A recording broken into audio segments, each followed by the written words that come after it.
Mês que ultrapassaram o faturamento aumentaram em 30 vezes em 2024. Olá, meu nome é Rodrigo e eu vou trazer informações importantes sobre os MEIs e como a Receita Federal está fiscalizando esse tipo de empresa. Todos os anos os empresários vêm perdendo cada vez mais o sono por conta do aumento da regulação e da fiscalização que a Receita Federal vem aplicando em cima dos empresários. E não é para menos, já que a Receita de fato vem aumentando e fechando o cerco para os empresários que não cumprem as regras. Com o passar dos anos, a gente vê cada vez mais empresários ser notificados pela Receita Federal por irregularidades na sua empresa e a tendência é que isso aumente cada vez mais, já que o governo está sedento por arrecadação. Bom, saiu uma notícia recente que confirma esse fato, tanto pela parte dos empresários quanto pela parte da Receita.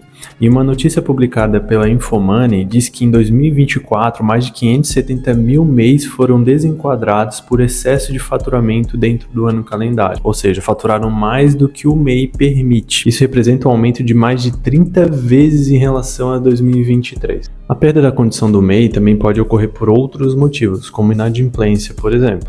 Estima-se que mais de 1 milhão de MEIs, CNPJs MEIs, tenham sido desenquadrados por conta disso no ano de 2024. Isso indica mais que o dobro de 2023. Então isso pode ser visto de algumas formas, né? Ou o empresário está de fato crescendo, faturando mais e o seu negócio já está naquele momento de mudar de porte de empresa, né? Ou o empresário está utilizando do instrumento do MEI ali para continuar pagando menos imposto ou retardando um pouco essa virada de chave, né, que para muitos é muito onerosa, de fato. Importante reforçar que o MEI ele tem um limite de faturamento dentro do ano calendário de 81 mil, tá? Mas isso é a partir da abertura da empresa. Então, se você abrir o MEI dentro no meio do ano, por exemplo, em junho, você vai ter metade desse limite para utilizar, tá?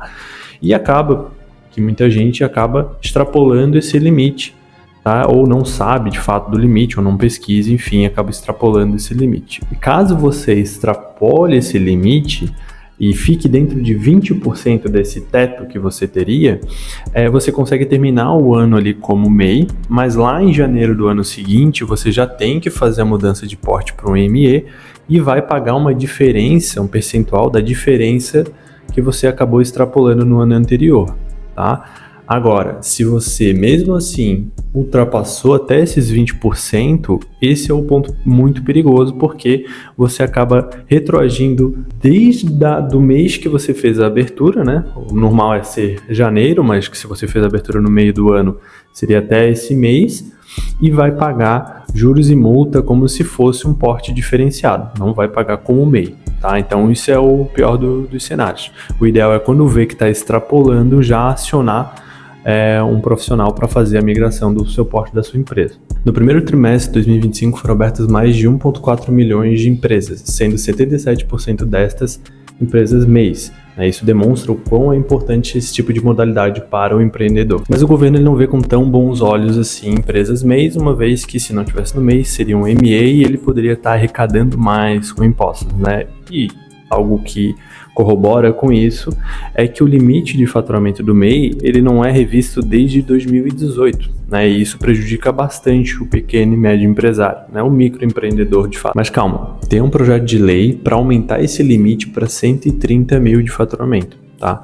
Mas todo ano a gente vê essa discussão e nunca saiu do papel, né? E um governo que quer arrecadar é difícil de acreditar que vai sair. Bom, se você é MEI, não dá mais para viver no automático, né? O número de desenquadramentos explodiu em 2024 e a tendência é que isso só aumente. Por isso, se você está crescendo, ótimo, parabéns. Só que cresça com planejamento, né? Então, controle seu faturamento, entenda até os limites que você pode ir e se prepare para esse momento de mudança que ele vai chegar. Isso tudo para evitar você pagar multas e juros de forma retroativa. E se você está com dúvida se já deveria mudar de porte de empresa ali, ou está com receio de cair na malha, ou não sabe como se planejar para esse momento de mudança, entre em contato com a gente que a gente te ajuda de uma forma personalizada. Se esse vídeo fez sentido para você, curte, compartilha também com um amigo MEI que possa fazer sentido para ele e se inscreve no canal para mais conteúdos que realmente fazem a diferença, tá bom? Até a próxima!